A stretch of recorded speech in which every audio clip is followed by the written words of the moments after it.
have no idea why I just started doing that. But, oh, my back hurts and it's hard to breathe. I ain't gonna fake it. I don't think this is normal. I might need to actually go seek some medical attention, but it's neither here nor there. What's up, y'all? It's your boy, J. Lou, player development guru, student athlete success advocate. We back again with another problem-solving post. Okay, y'all already know we're symbolically at a train station simply to suggest that mentally, spiritually, emotionally, physically, we are going somewhere. We are on the route somewhere, and I believe that this truth is going to act as a mode of transportation to ensure that at the conclusion of our conversation virtually, we ain't in the same place, big dog. I just want to say happy holidays. I hope it was good. I hope that you enjoyed some time with your families. If you did, I hope that you brought in the new year right. Personally, I brought in the new year praising God. Do me a favor. God's about to give you a friend you can dance with. No more enemies. Real friends. I was at Concord Church. We shouted a little bit. We had to, you know what I'm saying? If I think about it too much, I'm going to do it again. Wall off the year in worship. You understand me? If you know, you know. In addition to that, on the topic of New Year, there is a popular thing that most of us do when a new year rolls around, and we give these we give our New Year resolutions, right? We set a list of goals. We set a vision. We all of a sudden have a desire and we make it known. We even may align with what is written in the book of Habakkuk saying, write it down, make it plain. We do vision boards. We do all of these things. And many of us in our experience, a lot of people have New Year's resolutions. A lot of people don't experience them. It was a little bit of violence. A lot of people got vision, but not everybody lives their vision. Okay, I ain't even gonna lie. Okay, like we just got to be able to understand the reality of life in today's time. I think everybody got vision. I think to some degree, everybody has an ideal circumstance or outcome or situation they would like to live within. I do believe that everybody has that, but most people don't get to live it. Why? What is the separation, right? What is one of the contributing factors that ensures that someone does not just have vision, but they execute enough to actually be able to live that vision, where it is not something that they see when their eyes are closed, but it is something they no longer have to dream in order to walk in, but they can actually wake up and walk in it. Let's review the last video. When we talked about vision, we talked about how vision precedes discipline and consistency. We talked about how vision is what makes your activity impactful because it aligns your efforts. We talked about how in most cases, most people do not lack effort. They lack the vision that makes their effort effective, right? And so for those individuals that have been dealing with the agitation of, I'm putting forth the effort for results, but I'm not getting the results. The prescription to that problem was have a vision. Now we're going to continue the conversation about vision, but now we're going to talk about something a little bit more specific. Talk about vision today. I want us to specifically hone in on a very unique detail, and it is one of the requirements for vision. I want you to be able to walk down imagination lane with me real quick. Imagine you're having a conversation with vision and you say, hey, vision, what do I have to do in order to get you? Right? And vision responds back and say, you really want me? And you say, yeah. It says, are you sure you want me? And you say, yes, I'm sure. We would not be having this imaginary conversation if I didn't want you, big dog. And then he says, okay, well, cool. One of the requirements is what I come with. And what I come with is a cross. People want vision, but they also want comfort and they want convenience. And they try to make a coexistence between comfort and convenience. And the area where you try to have convenience, comfort, and vision exist is called stagnation. Don't make me preach this thing now. See, in most cases, it's almost as if vision has individuals in the waiting room of life simply saying, you can get me as soon as you let that go, because I can't be in hands that also got comfort and convenience in it. I'm sorry. Cross is discomfort. A cross is inconvenience. A cross is sacrificial. And most people want vision until they got to sacrifice for it. In certain phases and stages of my life, I was that person. I wanted vision until it cost me what I believe I could not afford. It's not that I don't want it, but I don't want to lose in order to get it. Reminds me of when Jesus says, those that want their life, you must lose it. I tend to shop, okay? Fashion is one of my things. If you know, now, if you didn't know, now you know. I love fashion, right? I love the style. I like to be creative. I like to express myself with clothing. See, but in most cases, sometimes I'll be scrolling on Instagram, and them Instagram shops and those Instagram designers, they be getting me. Sometimes it'll go right across my story. The CIA knows what ads to put on my algorithm in order to drain my bank account. They already know what they're doing, right? Well, in most cases, I'm sitting over, I'm scrolling. I see a jacket, or I see a sweater, I see a shirt, or I see some pants, and I'll be like, oh, them mugs is hard. Click the link. Boom. Once the link is clicked, I'm over scrolling through, and the only thing I'm looking for, I've already assessed and I've seen the article of clothing. I know I want it, that's why I clicked the link. The only thing I'm looking at is the cost at this point, because that's going to determine not my desire for it, but whether I'm going to act upon said desire. So I'll see a pair of pants, and I'll scroll and I finally find a pair of pants, and I look at the price, and that mug will say like $400. All of a sudden, I ain't gonna lie, them pants don't look that good. Like, them pants hard, but they not that hard. Like, them pants cold, but they ain't that cold. Like, they nice, but they ain't $400 nice. Now when I can just go to a thrift store and get something that looks similar for $15, I can't even conceptualize that in my mind. I don't value clothing that much to pay $400 for a pair of pants. I ain't hit that phase of life yet. I ain't even gonna fake it to you. So with haste, and I mean with maximum expediency, I click right off that app, and I begin to tell myself once again, them clothes ain't even worth it, right? What am I doing in this moment though? I'm devaluing the product to justify my unwillingness to pay for it. This is what a lot of us do with vision, is we will devalue the vision in our minds to justify the fact that we're unwilling to align with what the vision is gonna require. Right, I ain't gonna lie. I mean, I'll give you a practical example. Those people that got the D1 dream, all of a sudden the D1 dream does not work out. And what do people have to say about D1? Oh, it ain't even that nice. It ain't even that cold. Just start hating on the vision simply because you were unwilling to become who the vision required you to be. Like, we experienced a little rejection and then all of a sudden act like that thing was undesirable. It's not even just in the world of athletics. I see that in the adult world all the time. Someone that has a corporate career, they're climbing up that corporate ladder and they're dealing with the reality of being unseen and seen, noticed and unnoticed, appreciated and unappreciated. And they got to remain a consistent performer and a consistent contributor over an extended period of time. And eventually they may get tired of it. And so because they're tired of living this type of lifestyle, they begin to devalue the vision. Man, being a director ain't even worth it for you. The salary high, but I can live. I'm cool with where I'm at right now. When you begin to try to talk yourself into accepting average, is it in most cases when you're experiencing the sacrifice that's going to come with being above average or even great at something? But theological perspective, y'all know I got to give this to you in Luke chapter 9, verse 23. Jesus says something that is so powerful. I don't want us to just hear it. I don't even want you to just write it. I want you to read it, but I want you to internalize it and apply it. Because if this principle is applied in your, if this principle is applied in your life over a 12-month period of time, I guarantee you, I'm willing to bet my life, your life will look different. I'm willing to bet my life that your life will look different if you consistently apply the principle of Luke chapter 9, verse 23 over a 12-month period of time. Your life will not look the same, or you will not be the same, or both. You understand? He says, those that are in pursuit of me must deny themselves, take up their cross daily, and follow me. Now, let me tell you what the cross represents. The cross it's very simple. The cross represents the things that you have to do daily that you don't want to do.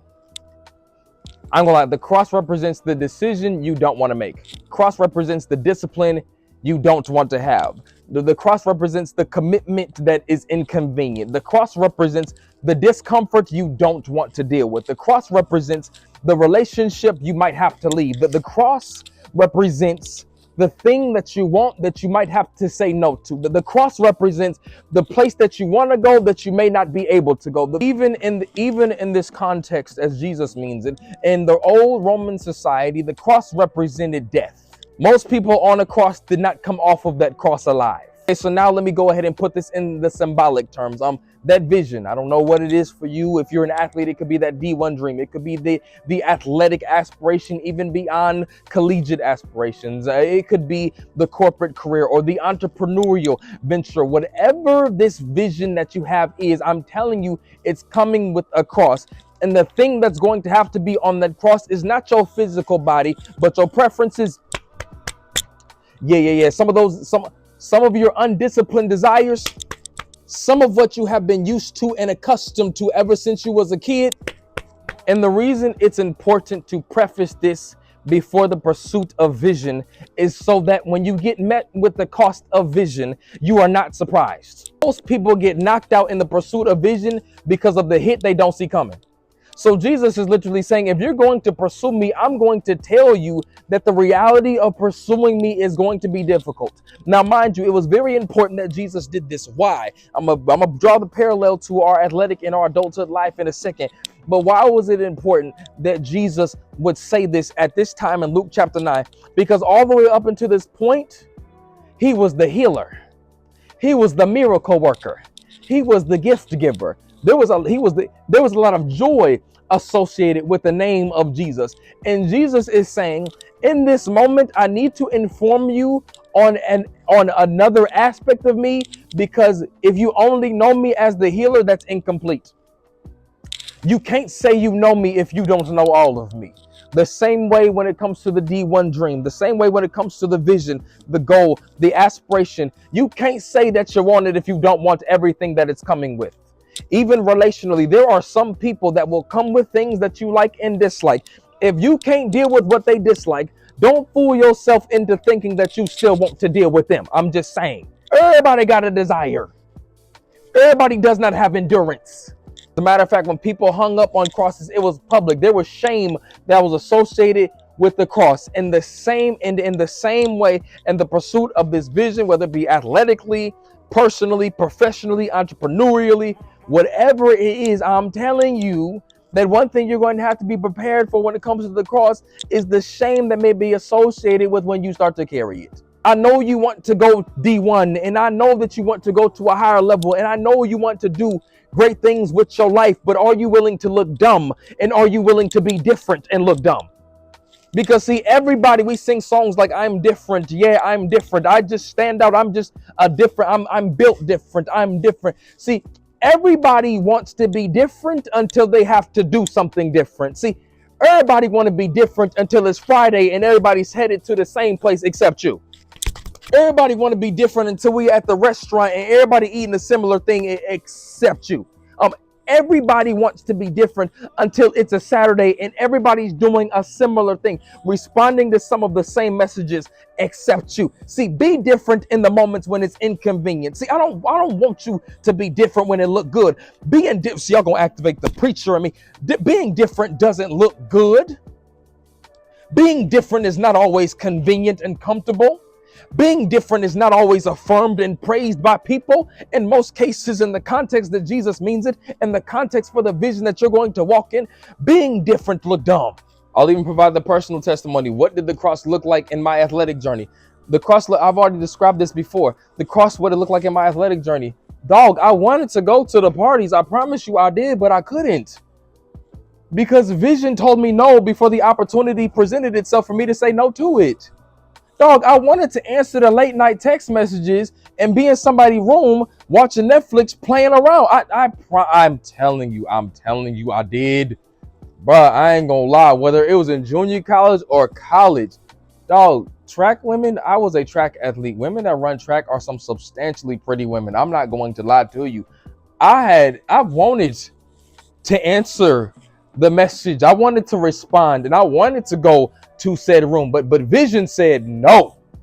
The emotions that prompt you to say yes to the vision are not going to be the same emotions that sustain you as you pursue the vision. As long as you do it when you want to, that's not discipline, that's emotion.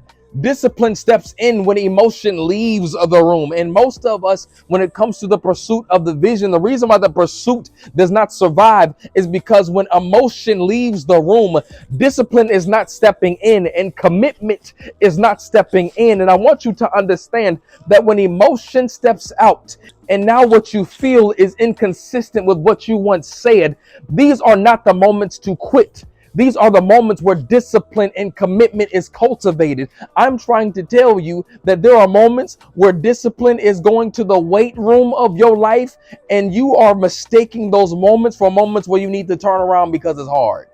In high school, I partied. My senior year, I partied. I was one of them. I was one of them. One of them ninth grade quarterback, Washington High ninth grade. I was one of them. I was one of those. Hold on. I was one of those. Hey, I was one of those. Hey, my desire to do that never went away. Discipline just had to step in Discipline acts as a bodyguard for the vision. Discipline is literally what defends the vision. So when you want to make decisions that are inconsistent with the vision, discipline is what steps in and says that's a bad idea, and you have no idea that subtle conviction that's coming. Yeah, that's discipline defending said vision. Like, why is it so sacrificial? Why does it have to be a cross?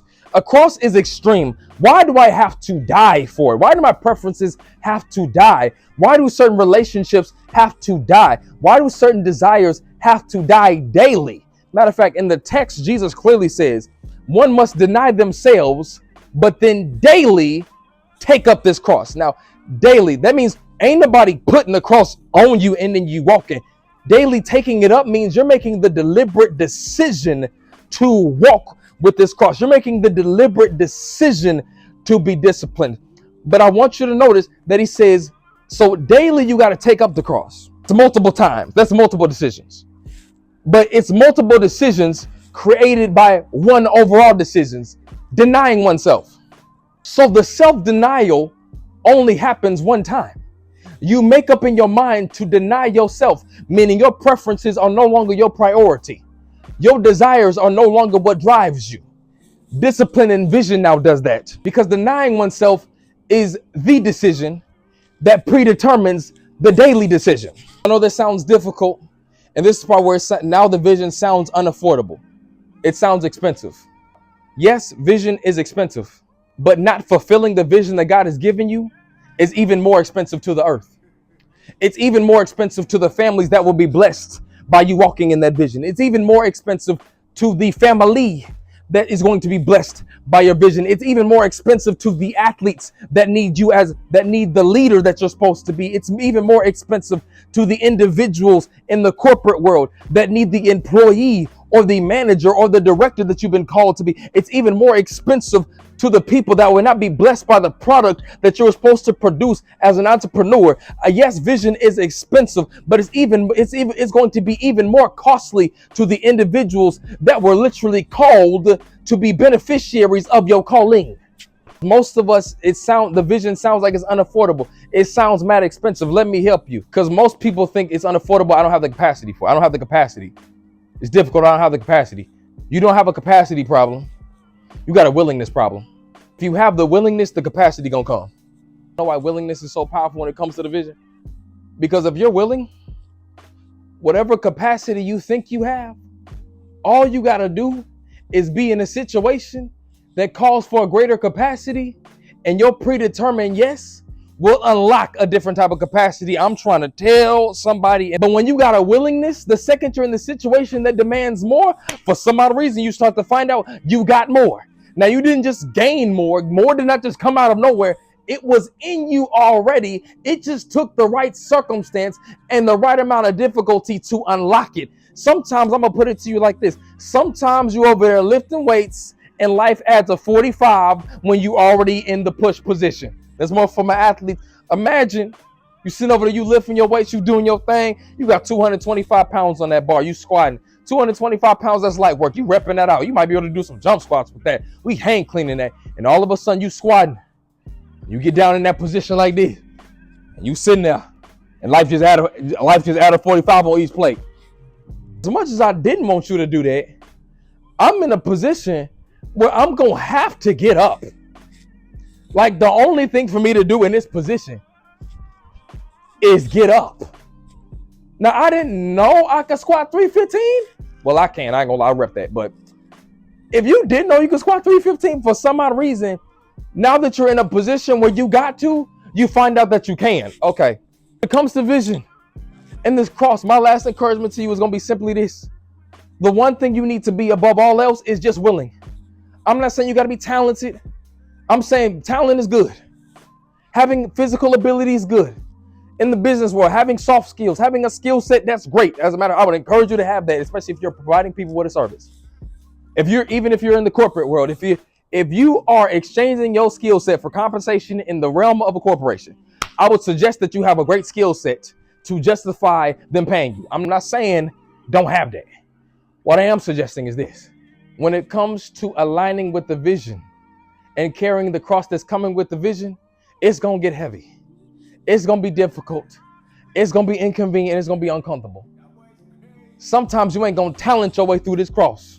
Sometimes you're not going to gift your way through this cross. I've had to learn this the hard way in life. I can't preach my way into carrying this cross.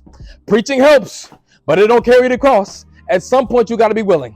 At some point, you're going to have to be surrendered. At some point, you're going to have to be disciplined. You're going to have to be committed. You're going to have to be dedicated. Why? Because no matter how gifted you are, at some point, that cross is going to place a demand on the inside of you that preaching and gifting and talent cannot carry. At some point, willingness and strength from the Father going to have to do that. I ain't going to lie.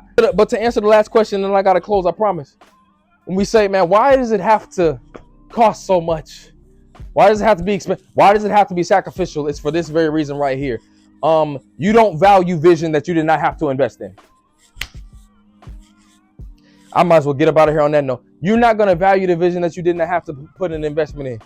Your investment in the vision produces a conviction that imposes a standard of excellence in what you're doing. In other words, when you had to invest in said vision, there are other people that can be doing the same thing that you're doing, and you'll do it differently simply because you had to invest in it. You're not just doing it out of giftedness or talent, but you're doing it with a conviction. You're doing it with a passion, and there was pain that preceded that passion. If you start to live that vision after you didn't have to pay for that vision, you're going to do it differently. So my proclamation for a majority of the individuals under the sound of my voice watching this video all the way to the end, my proclamation for you is that I cannot wait to look, I cannot wait to hear how some of you all have accomplished big things, done great things, and you doing it with conviction. I cannot wait to hear how you did not just live out the vision, but you became somebody different because of said vision. And all you had to be was willing. I cannot wait to hear about the fruit that will be produced when you apply the principle of what we heard in Luke chapter 9, verse 23. Deny yourself, take up your cross, and follow Jesus. In this case, if you want to contemporize the text and more correlation with what we just talked about, deny yourself, take up your cross, and be in pursuit of the vision, the dream, or the goal. And lastly, if this content has added any value to you, if you identify with it, if you rock with it, if it has been helping you in any way, shape, or form, one, feel free to share it first and foremost. If you're not subscribed, subscribe to your boy, because one thing I'm going to be doing in today's time is sacrificially investing in YouTube. All my time, energy, and effort is going to be going into creating quality content for y'all. It is extremely sacrificial, especially when it comes to my social life, but I believe it's going to be worth it, because of the results that it's going to produce, not in the form of likes, shares, subscribers, and views, but in changed lives because of changed individuals. Aside from that, it's your boy J. Lou, 3 to the 1 to the 4, and I'm outie, 5 to the 30. Split it!